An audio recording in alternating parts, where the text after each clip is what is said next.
Então, olá pessoal, boa noite. Tivemos alguns probleminhas técnicos, mas estamos começando então a primeira live do CONEF. Este quarto CONEF que nós teremos a oportunidade de partilhar com todos vocês, com todas vocês, aquilo que vem sendo produzido, desenvolvido, trabalhado no âmbito do grupo de pesquisas em educação física escolar da Faculdade de Educação da USP. Nós somos um coletivo de professores e professoras que atuam na educação básica, em sua maioria, com professores também ligados ao programa de pós-graduação, que têm feito os seus cursos de mestrado ou doutorado, tanto aqui na Faculdade de Educação da USP, quanto também na Faculdade de Educação Física na Unicamp. Conforme vocês viram aí na programação, no dia de hoje, o professor Mário Nunes, que está aqui ao nosso lado. Boa noite, tudo bom, pessoal? O professor Mário Nunes e eu vamos partilhar esta live conversando com vocês, no primeiro momento, sobre a educação física cultural, a sua função e a sua epistemologia, e no segundo momento nós discutiremos os encaminhamentos pedagógicos. Então, todos os dias da semana nós teremos duas lives, às vezes com uma dupla, às vezes com trio, às vezes até com um quarteto de professores que vão aí partilhar com a gente essas discussões, essas contribuições, essas maneiras de pensar um fazer pedagógico, pensar uma educação física que vocês verão, né, que nós entendemos que é uma educação física que forma um certo tipo de cidadão e cidadã, uma educação física que trabalha com um determinado referencial, uma educação física que desenvolve suas ações didáticas de uma determinada maneira. Então, o objetivo dessa nossa primeira live é apresentar para vocês aquilo que o grupo vem estudando no que diz respeito à função da educação física e a sua epistemologia, ou seja, o conhecimento que caracteriza essa proposta, como ele vem sendo produzido, como ele vem sendo desenvolvido. Vou passar a palavra para o Mário. Nós vamos, ao mesmo tempo em que a gente está trabalhando aqui, nós teremos como fazer as anotações das questões que vocês encaminharem, e aí, daqui a pouco, a gente começa uma sessão também de trocar ideias a partir daquilo que vocês se manifestarem, daquilo que vocês se colocaram. Sejam bem-vindos e bem-vindas a este quarto CONEF. Vou virar a câmera aqui. Bom, pessoal, a gente teve, como o Marcos falou, um probleminha. A ideia é trabalhar com duas câmeras distintas, mas não foi possível. Então, vamos que vamos, né?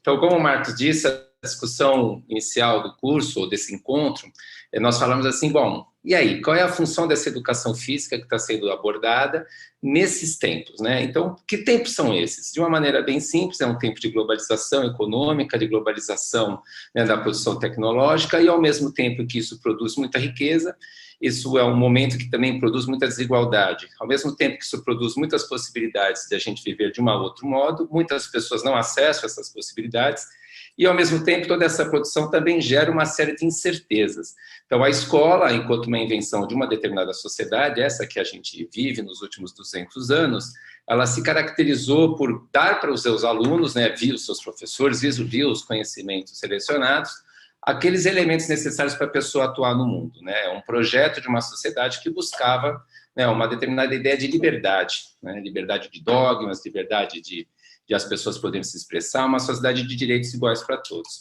E o que a gente vem observando nesses últimos tempos é que a dificuldade em lidar cada vez mais com esses alunos que chegam à escola, com essa produção de conhecimento, com as exigências que a sociedade tem da escola, principalmente por pressões que a gente acaba observando e sentindo por parte de determinados segmentos da sociedade em relação àquilo que a escola ficou, né, a promessa dela cumprir, essas coisas estão cada vez mais difíceis para nós que trabalhamos ali no chão da escola.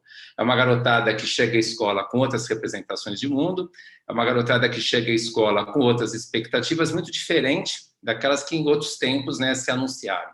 Então, diante de tudo isso, dessas incertezas, dessas questões, o currículo que vem sendo desenvolvido aí no grupo, né, como o Marcos colocou, vem tentar trabalhar nessa direção, né, uma sociedade, então, que pensa outras coisas, e que por isso precisa mobilizar outras formas de conhecimento, né? Isso tudo também bate numa outra questão, né? Nós estamos numa sociedade que, desde o final dos anos 80, prometeu um bem-estar social para todos, prometeu um acesso à educação para todos e para todas as pessoas. Quando a gente fala de uma educação para todos, é uma grande questão que a gente tem que saber lidar, né? Quem são esses todos? São todos os corpos, são todas as formas de pensar, são todas as crenças, são todas as formas de se expressar, diversas potencialidades de sexualidade, políticas, gostos, preferências, muita coisa que também se modifica o tempo inteiro. Então, esse é um grande desafio. É uma escola heterogênea, é uma escola que abre a porta para a sua diferença. Mas, ao mesmo tempo, é uma escola que, para lidar com isso, trata as pessoas razoavelmente como se fossem iguais, como se houvesse uma homogeneidade dentro do espaço escolar. Então, esse é um primeiro desafio. Homogeneidade versus heterogeneidade. É uma promessa de uma sociedade, um bem-estar para todos, versus uma série de situações que isso não é possível ser feito. Então, como lidar numa escola onde todos chegam com expectativas diversas, com expectativas que se modificam o tempo inteiro, e diante dessa questão que geralmente é posta para nós, na nossa formação inicial e nessas formações que a gente faz, de trabalhar razoavelmente igual todo mundo. Muitas vezes se pensa em diferenciações pedagógicas nas suas práticas, mas a finalidade geralmente é a mesma. Projetar um determinado tipo de sujeito dado uma sociedade que parece que não é essa que a gente se encontra. Então, a questão que se anuncia é essa. Como que a gente vai produzir uma escola, como a gente vai produzir uma prática pedagógica, uma educação física, que possa proporcionar uma vida digna para todas as pessoas, em que pese todas as suas singularidades e todas as suas diferenças. Para isso, a gente vai buscar outro campo teórico, vamos dizer assim, daqueles que tradicionalmente chegaram para nós na escola. Na nossa formação básica ou na nossa formação superior, a dificuldade que a gente encontra é entender uma outra maneira de pensar esse mundo. E por conta disso, a gente tem abraçado outros campos teóricos, experimentado com esses outros campos teóricos, outras possibilidades de pensar a escola. E nesse campo, acho que é assim, fundamental a gente pensar assim: qual é o conceito central do nosso trabalho? O nosso conceito central do trabalho é o sujeito. Que sujeito é esse? Que sujeito queremos formar? Como que, historicamente, a escola pensou o sujeito? Que é um tema que a gente vai debater com mais profundidade amanhã. Outro tema central que a gente precisa discutir é a ideia de cultura. Então, quando a gente pensa no currículo cultural, qual é a ideia de cultura que perpassa o currículo cultural? Normalmente, a gente entende cultura como uma produção mais elevada da humanidade. Aqui, a gente vai trabalhar com uma outra ideia, né? A cultura como um campo de disputa para validar os modos de se perceber o mundo. Então, se a gente observar o que acontece na sociedade, em casa, nas relações em casa, no trabalho, nessas relações que se dão no trabalho, né, nas práticas corporais em especial, que é o nosso objeto maior de estudo, todas as vezes que a gente encontra pessoas, né, agrupadas em torno de uma determinada ideia, o que a gente vê são essas pessoas discutindo qual é a ideia válida e qual que não é. Então, o primeiro ponto para a gente pensar as mudanças, né, que estão sendo colocadas aqui nessa proposta, é pensar a cultura como um campo de disputa pelo controle da representação do que as coisas são. E aí já anuncia uma outra dificuldade, né? Ou seja, quer dizer que as coisas não são o que elas dizem que são? Quer dizer que não existe uma verdade verdadeira, uma verdade absoluta?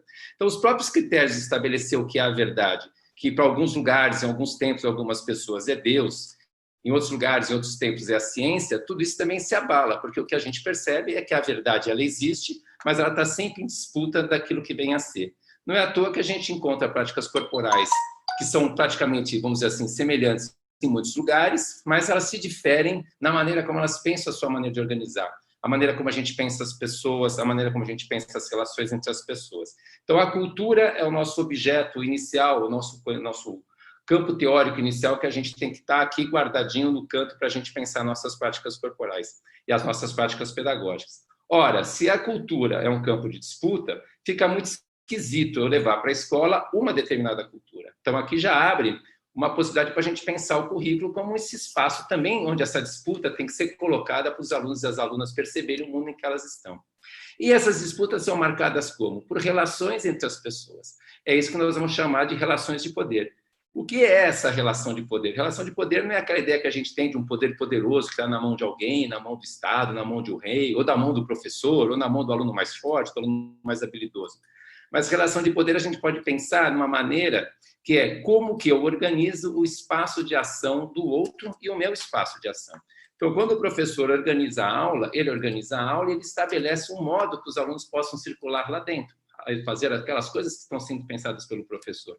Ao mesmo tempo, esses alunos também vão se opor, também vão resistir à maneira como esse professor coloca certas coisas, porque existe aí uma disputa, né? São grupos diferentes, a docência e o discente. Então, nesse espaço dessas relações é que acontecem essas disputas que a gente está aqui travando, né? Então, duas coisas já se anunciam: a cultura como esse campo de disputa e essa disputa que se dá entre relações de poder entre pessoas e grupos diversos. É lógico que a gente vai encontrar grupos mais empoderados, é lógico que a gente vai encontrar pessoas mais empoderadas, entre aspas, né? Esse poder como uma forma de exercício, mas não como dá para a gente negar que existe sempre espaços de dominação, às vezes mais intensas, às vezes mais coercitivas, e outros espaços de dominação em que as coisas são mais sutis. Mas pensar sempre que essas relações também podem se inverter, né? O professor pode estar numa situação ali mais de dominação em relação aos seus alunos, mas quando ele chega no seu espaço de atuação, ele pode estar numa relação menor, né, de dominação em relação ao seu superior, ao seu chefe. E assim vai se dando em toda a sociedade. Então, é central a gente pensar que o que produz essas relações de poder, ou os efeitos dessas relações de poder, é a maneira como a gente vai organizando o espaço de atuação do sujeito na sociedade, e, em particular, naquilo que a gente vai chamar de práticas corporais, né? E aí, uma questão bastante problemática, porque, historicamente, o que a escola faz? A escola afirma um modo de existência único, porque esse foi o seu projeto, dizer o que são as coisas, né? À medida que ela ensina o que são as coisas, depois ela vai verificar se o aluno interpretou, assimilou aquilo que as coisas que a escola ensinou, né, estão sendo colocadas ali. Nós já estamos dizendo outras coisas. Existem diversas maneiras de se pensar, diversas maneiras de se fazer, não só as coisas da vida, mas, né, o modo de jogar futebol, o modo de jogar bolinha de gude, o modo de dançar, o modo de fazer todas as práticas corporais. E como que se dá essas disputas, né? Esse é um lugar, um espaço que a gente também tem que oferecer para o aluno, de maneira que ele possa compreender essas disputas. E assim, a gente pode afirmar a possibilidade de se vivenciar de outra maneira, de outro modo, essas práticas corporais. Então, guardando assim duas coisas iniciais, né? A cultura como esse campo de disputa, e essa disputa que se dá de forma muitas vezes mais sutil, de outras vezes mais fortemente postas por essas relações de dominação, por essas relações de poder, né? Então, o trabalho aqui que o grupo vem fazendo é esse trabalho de não afirmar um modo único de existir, mas sim de trazer as diversas possibilidades, os conflitos onde essas coisas se dão e elas se afirmam com uma maior compreensão dos alunos, né? Aí eu vou passar de volta a palavra aqui para o meu amigo velho, né, como a gente gosta de se chamar, onde ele vai falar um pouquinho dessa história do grupo e na relação com esses conhecimentos. Bom, então, como vocês perceberam, o Mário deu fez um sobrevoo nas questões da cultura, nas questões da sociedade, nas questões que afligem a escola contemporânea, né? Todos nós, professores e professoras, nos deparamos com essas questões e somos questionados, somos indagados, somos convidados a pensar numa educação física em diálogo com as questões da sociedade, com as questões que a escola assumiu para si nos últimos 20, nos últimos 30 anos. Bom, vamos levar isso em consideração, né? Qual é a ideia de escola que nós temos, qual é a ideia de educação física que nós temos. Questões para a gente pensar, ou seja, aquela educação física que eu desenvolvo, aquela educação física que eu, professora, que eu, professor, que trabalha em todos esses estados, nessas cidades que vocês mencionaram, essa educação física está sintonizada com os tempos em que vivemos?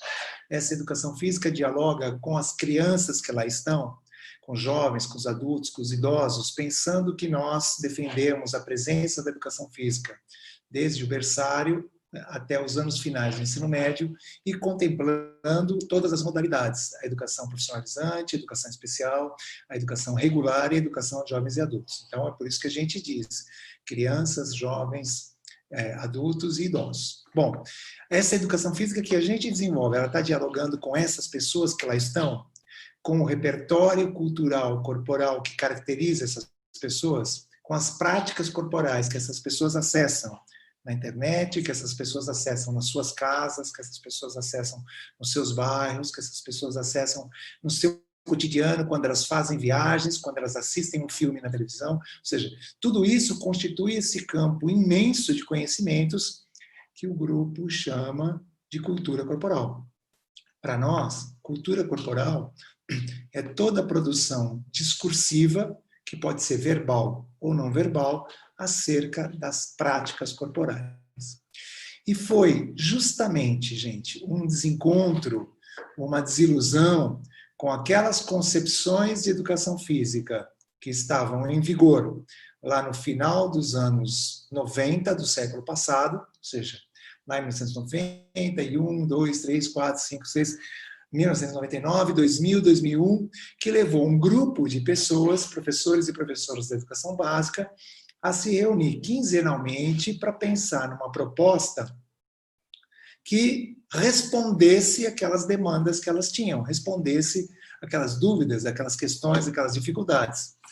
E naquele momento aparecia em algumas produções do campo da educação, mais especificamente no campo do currículo, aparecia uma forma de analisar a realidade que ficou conhecida como as teorias pós-críticas do currículo.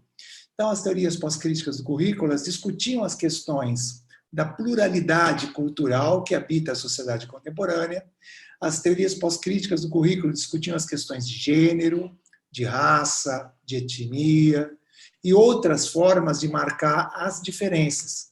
Então, esse grupo, um grupo de aproximadamente 30 pessoas, lá no começo do século XXI, na primeira década do século XXI, começa a ler essas chamadas teorias pós-críticas e começa a pensar em práticas pedagógicas a partir delas.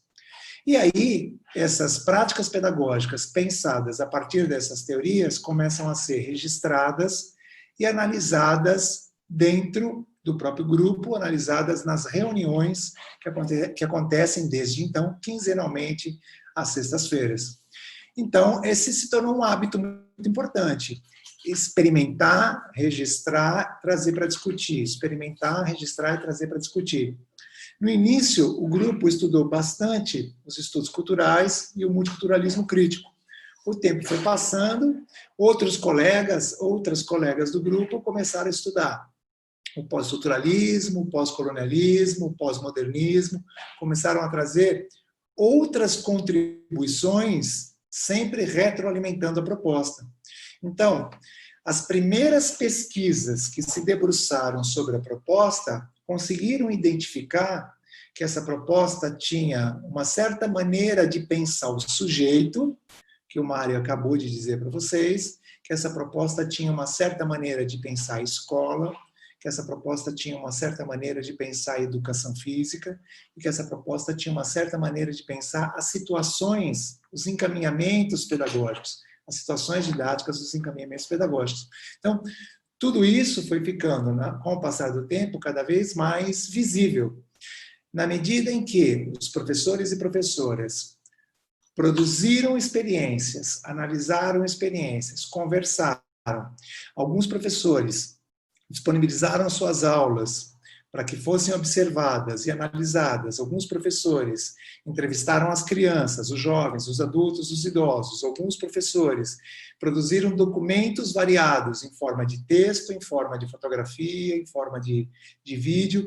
Todas essas contribuições, todas essas produções passaram a constituir uma enorme massa documental, uma enorme massa de conhecimentos que vem ajudando a pensar, que vem ajudando a refletir, que vem ajudando a produzir essa perspectiva, como vocês viram, calcada na escola, com os pés no chão da escola, essa perspectiva chamada cultural da educação física, chamada pós-crítica, porque ela se inspira nas teorias pós-críticas, chamada culturalmente orientada, chamada simplesmente currículo pós-crítico, currículo cultural, currículo multicultural.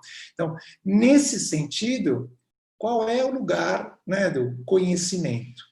O conhecimento é tudo aquilo que atravessa essas aulas, o conhecimento é tudo aquilo que acontece na escola.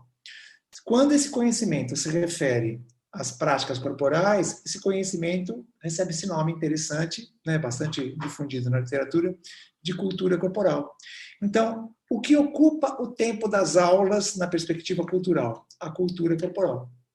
Ela pode ser em formato de vídeo, ela pode ser em formato de texto, ela pode ser durante as vivências, a produção da gestualidade, etc, etc, etc. Então, é importante que a gente pense, né, a partir daquilo que o Mário falou, ou seja, que sociedade é essa que nós temos, que sujeito é esse que a gente tem.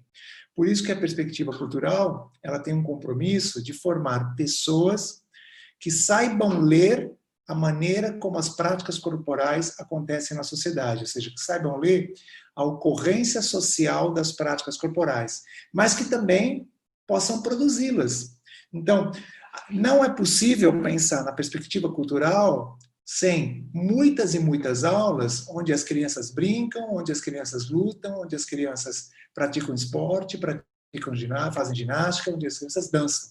Então, todas as aulas de educação física incluem saberes que dizem respeito a essas práticas corporais, brincadeiras, danças, lutas, esportes e ginásticas. Em muitas dessas aulas, as crianças vão brincar, vão dançar, vão lutar, fazer ginástica, fazer esporte. Em algumas dessas aulas, as crianças vão fazer isso e também vão conversar sobre isso. Em algumas dessas aulas, as crianças vão tentar reelaborar isso a partir das próprias características do grupo. Então, não é para a gente, né, repetir aquilo que de vez em quando você vê por aí, que é transformar a aula de educação física em aula teórica. Não é nada disso. E nem existe aula teórica e aula prática. Na perspectiva cultural, tudo se dá a partir da produção da manifestação cultural. Tudo se dá a partir da produção da manifestação, que é através da gestualidade. Então, nesse sentido, qual é a função da educação física na escola? A função da educação física na escola é formar pessoas que possam ler a sociedade e que possam atuar na sociedade. A contribuição específica da educação física está no campo da ler as práticas corporais que são produzidas na sociedade e produzir com a própria gestualidade as práticas corporais lá na escola, a partir das características na escola, na rua, no parque, na praça, na praia, no ginásio, na piscina, em tantos outros lugares onde aconteçam as práticas corporais. Então, quando a gente pensa a educação física dessa maneira, não tem outra forma a não ser inserir a educação física na área das linguagens, porque as práticas corporais nada mais são do que textos produzidos pela linguagem corporal, que todos nós, sujeitos da cultura, podemos ler essas práticas corporais. Então, é por isso que o grupo entende que a educação física está na área das linguagens, é por isso que o grupo não abre mão de pensar uma educação física que ajuda a formar para esta sociedade que nós estamos, mas nós não estamos contentes com essa sociedade. Para que a gente possa modificá-la, a gente precisa entender como é que as práticas corporais atuam e a gente vai defender que todas as pessoas produzem práticas corporais e a gente vai defender que todas as pessoas têm direitos a terem seus conhecimentos valorizados e cultivados na escola. É por isso que o currículo cultural ele abre espaços para que você, professor, para você, professora, trabalhe com aquelas práticas corporais pertencentes a um dos grupos minoritários, e não só as práticas corporais hegemônicas. É por isso que, nessa perspectiva, as crianças que não gostam muito do esporte, as crianças que não gostam muito de dançar, os jovens e adultos, idosos que não gostam muito de esporte, não gostam muito de dançar, eles podem participar de outras maneiras, porque, afinal de contas, as atividades que caracterizam a proposta, elas também são bastante diversificadas. Bom, o que a gente estava pensando para hoje, né? Para esse primeiro momento? A gente estava pensando em discutir a função e epistemologia, discutir essa noção que o Mário trouxe, né, para a gente, essa noção de cultura que caracteriza, né, a perspectiva, e a gente dizer para vocês qual é a função da educação física e qual é a relação que a gente faz com a sociedade. Seria muito interessante, antes da gente começar a segunda live, se a gente pudesse que vocês encaminharam. Vocês encaminharam várias questões que a gente pode aí começar a responder. Dá uma subidinha, né? Algumas questões uma primeira questão que apareceu aqui, que seria interessante a gente abordar, é a presença do CREF, né? Então, perdi aqui, localiza aí. Eu leio para você. Por favor, aí, então, inclusive o nosso colega. O Ranei Souza, não consigo ver a imagem direito, acho que é uma moça, a Ranei Souza, ela disse, como implantar a educação física na escola dentro da sala de aula, uma vez que os CREFs, né, não dão o devido apoio. Olha, Ranei, esse é um outro debate, né? Então, o CREF, ele é uma agência regulatória, ele tem uma função ali estabelecida por questões jurídicas, né? Há uma judicialização da sociedade, você já deve ter escutado falar isso muitas vezes, onde fica difícil, né, qualquer ação, qualquer prática social escapar um pouco disso. Qualquer coisa que a gente vê por aí, a gente vê processos, todo mundo querendo resolver na justiça. Então, se estabeleceu ali nos anos 80, nos anos 90, um debate onde se judicializou a prática, né, em uma certa regulação, uma vigilância do profissional, do professor de educação física. Nós aqui não estamos nem um pouco preocupados, nós somos contrários à existência do CREF, nós não somos favoráveis a mudar a direção, a maneira como pensa, não somos favoráveis que o CREF seja extinto, né, porque a gente acha que ele só atrapalha, né, aquilo que acontece no âmbito das escolas. O outro espaço de atuação dele eu não entro no debate, né? Então, não existe aqui uma questão do apoio do CREF. O que a gente precisa fazer enquanto categoria, e isso é uma posição que eu acho que não é só minha, mas é nossa, né, aqui que a gente partilha, é a gente se consolidar enquanto grupo, né, enquanto uma forma de pensar para que a gente possa defender determinados interesses, né? No caso, os interesses maiores são das crianças, né? E esses interesses das crianças, interesse de uma formação digna, interesse de uma vida melhor para todos, mobiliza os professores a atuar nessa direção. Então, o CREF não entra aqui, né, nesse debate. Tem uma outra, Marcos? Temos aqui algumas questões. Apareceram várias questões sobre a base.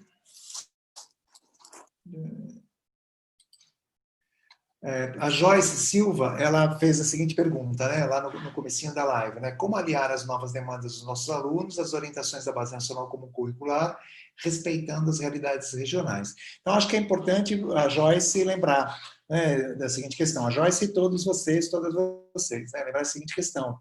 A base, infelizmente, ela se estabeleceu como um documento normativo, ela define aquilo que ela chama de aprendizagens essenciais, no nosso entendimento, uma postura um tanto quanto arrogante, pensar em aprendizagens essenciais para todo o território nacional, para todas as pessoas. Mas, né, e aqui eu já estou respondendo também uma questão que a Milena, que outros colegas que vieram comentando a questão da Joyce apresentaram, a base tem 3 elementos que podem ajudar qualquer professor, qualquer professora, né? Então, a base, ela trabalha com educação física na área das linguagens. Então, só por aí já vale a pena você se contrapor à noção de competências e habilidades, que é uma questão problemática na base. A base, ela usa um termo que a perspectiva cultural da educação física aprecia bastante, que é a ideia de tematizar. Então, na base, em vários momentos, está escrito assim, tematizar as brincadeiras, tematizar os esportes, tematizar as danças. Ora, se você pensar que a educação física está na área das linguagens, se você pensar em tematizar, e se você pensar que na base há uma preocupação com uma pluralidade de práticas corporais, brincadeiras, danças, lutas, esportes, ginástica, eles também usam, né, uma questão meio, uma aberração chamada práticas corporais de aventura, e aí depois eles vão usar classificações questionáveis, né, mas a gente vai pensar que é importante para muitos professores e muitas professoras que trabalham em muitas realidades nesse país tão grande, é importante sim a existência de um documento que diga educação física está na área das linguagens. Portanto, não tem a menor cabimento uma educação física que persegue, que prescreve atividades que perseguem o desenvolvimento motor. Não tem o menor cabimento uma educação física que trabalha para formar cidadãos ou cidadãs fisicamente ativos. Não tem o menor cabimento uma educação física que quer formar atletas, ou seja, essas 3 possibilidades da educação física, elas não estão contempladas na base. Então, então a base traz uma ideia interessante se a gente se restringir a pensar educação física na área das linguagens.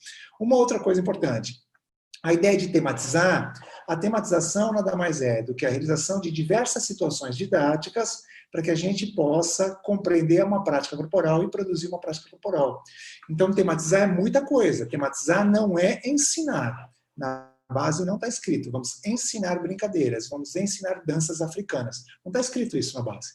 Então, na base está escrito, vamos tematizar. Então, tematizar também não dialoga com a ideia de competências e habilidades. E, finalmente, né, essa riqueza que a educação física passou a contemplar, né, porque quando eu era criança, a educação física ensinava só outras coisas, né, mas a educação física passou a contemplar uma diversidade de práticas corporais. Então, se o professor, se a professora falar, nossa, mas a base está na linguagem, a base trabalha com tematizar, e a base tem várias práticas corporais, se você já tem aí elementos interessantes para pensar a própria prática.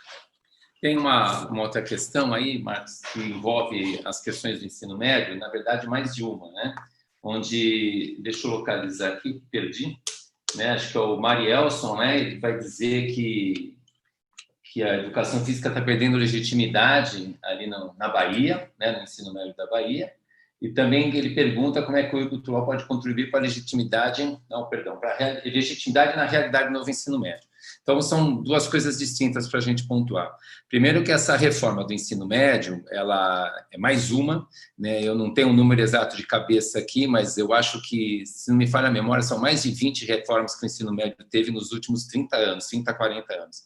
O que indica a dificuldade dos diversos governos que ocuparam o comando executivo aí do Estado em organizar aquilo que se pode potencializar para a vida desses jovens que cursam, né, esse nível de ensino. Então, a primeira coisa é entender esse debate do local do ensino médio, né? Nós estamos numa mudança aí de formas de pensar a condição da sociedade pautada e demarcada, né, por questões de preparar uma determinada camada da população para atuar diretamente numa lógica de mercado com determinadas formas de pensar o mundo que a gente sabe e a gente não concorda muito com elas, a que serviço que elas têm. E isso imbricou, né, numa série de transformações na maneira de organizar o ensino médio, que também gerou uma série de resistências. Nós, particularmente, né, essa dupla aqui, nós estivemos em Brasília, nós fomos lá debater essas questões não ficaram assim tão fáceis de serem colocadas, né? Então, há um debate, esse debate depois entrou na educação física. Para que ter educação física se aquilo que se tem no ensino médio se tem em outros espaços? Aí é uma questão que tem a ver com a formação, né, que nós temos para a educação física, na formação inicial, e aquilo que a gente estava comentando no começo da live, né? Há um projeto de sociedade que foi pensado e a forma como a educação foi pensada para dar conta desse projeto de sociedade não dialoga com as questões contemporâneas que essa sociedade está, inclusive os próprios professores.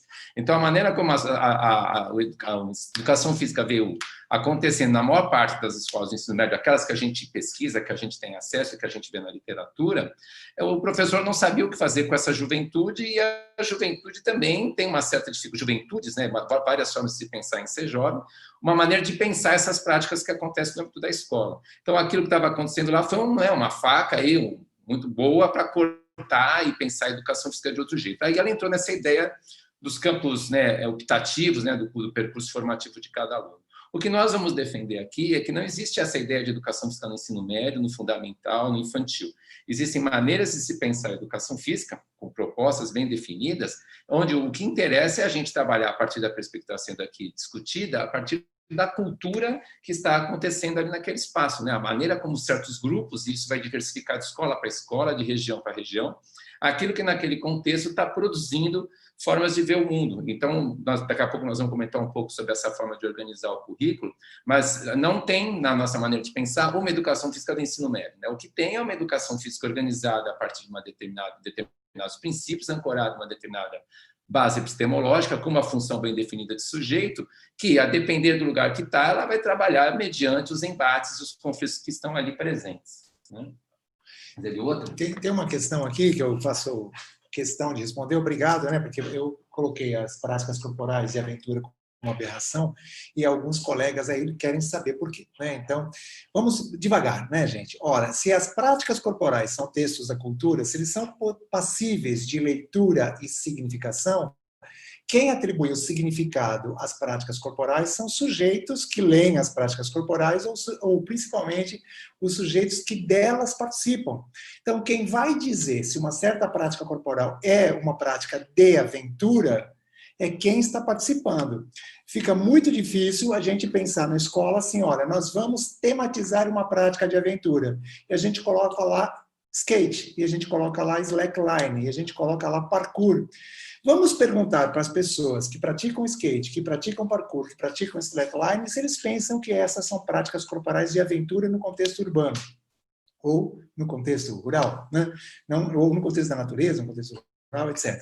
A questão, gente, é nós não precisamos adjetivar as práticas corporais, porque quem diz se uma prática corporal é de competição, se uma prática corporal é de religião, se uma prática corporal é de lazer, se uma prática corporal é para combater o estresse, por uma questão de saúde, são justamente as pessoas que delas participam. Vou pegar um exemplo. Se vocês lerem a segunda versão da base, vocês verão que a ginástica ela era apresentada nos objetos de conhecimento, ginástica de demonstração, ginástica de condicionamento físico, ginástica de conscientização corporal. Essas são 3 maneiras de entender a ginástica. A maioria das pessoas circula no meio dessas maneiras, mas talvez existam outras maneiras de significar a ginástica. Então, eu não estou dizendo que aquelas práticas que lá aparecem como práticas corporais de aventura não tem que estar no currículo. Tem. O que eu estou discordando é da gente atribuir de antemão, né, a significação que elas são de aventura.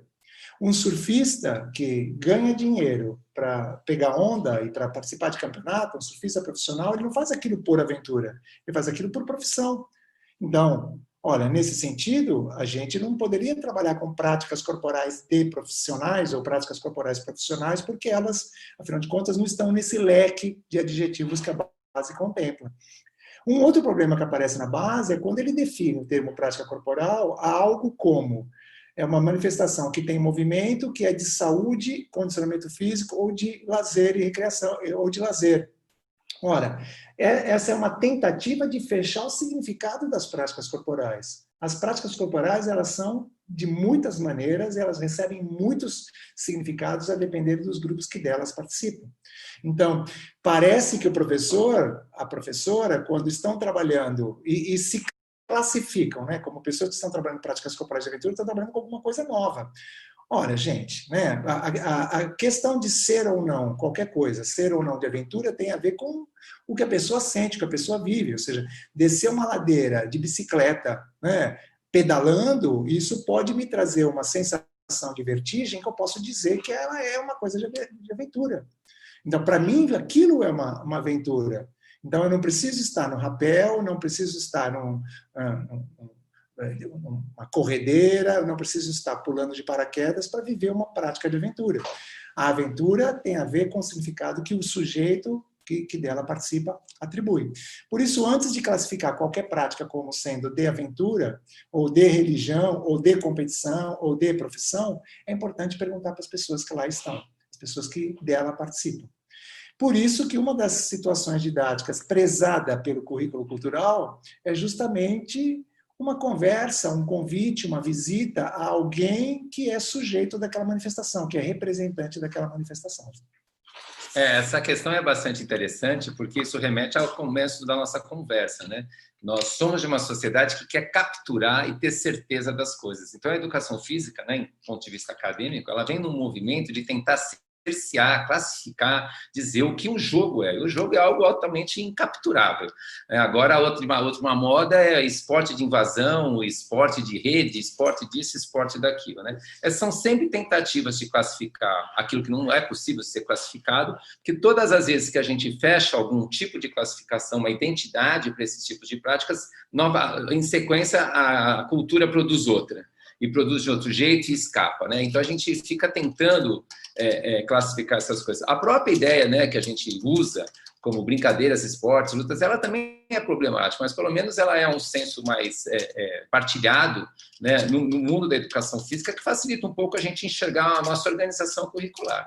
E toda vez que o Marcos traz essa discussão aí, eu sempre me recordo de uma certa época, vocês me permitem, né? Eu jogava bola e tinha um cara que jogava bola comigo que ele nunca queria entrar no jogo, né? Aí um dia eu cheguei para ele e perguntei, cara, mas por que você vem? Ele falou assim, não, eu venho aqui para não fazer sacolão, né? Então, qual é o significado da prática de futebol para um cara que vai lá, não quer nem jogar, mas tira foto, mas ele está indo lá para não fazer o sacolão no fim de semana. Então, os significados é isso, né? Eles estão sempre numa disputa e há aqueles que querem classificar e dizer o que são e há aqueles que escapam e nos levam à necessidade de produzir outras coisas, outros significados.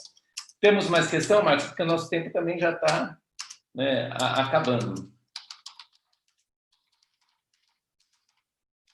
Ah, tá, gente. Essa questão não é só para as práticas de aventura, né? Ela é ir para as danças, então, danças folclóricas, danças urbanas, dança disso, dança daquilo. Se a gente já deixar em dança, já está fazendo um favor para a gente identificar com que a gente está trabalhando. Mas as coisas vão estar sempre escapando, né? Eu, ultimamente, tenho visto muito grupo folclórico, né? Danças folclóricas, que são profissionais, eles vivem disso. Então, afinal, eles são folclóricos, eles são profissionais, ou eles são folclóricos e profissionais, né? E são o quê? Né? Então, essa tentativa o tempo inteiro de controlar as coisas é uma das características da sociedade moderna, né? E que só tem gerado incertezas, né? Então, nós também trabalhamos na compreensão desses mecanismos aí. Muito bem. Até mais, gente. Boa noite. Obrigado.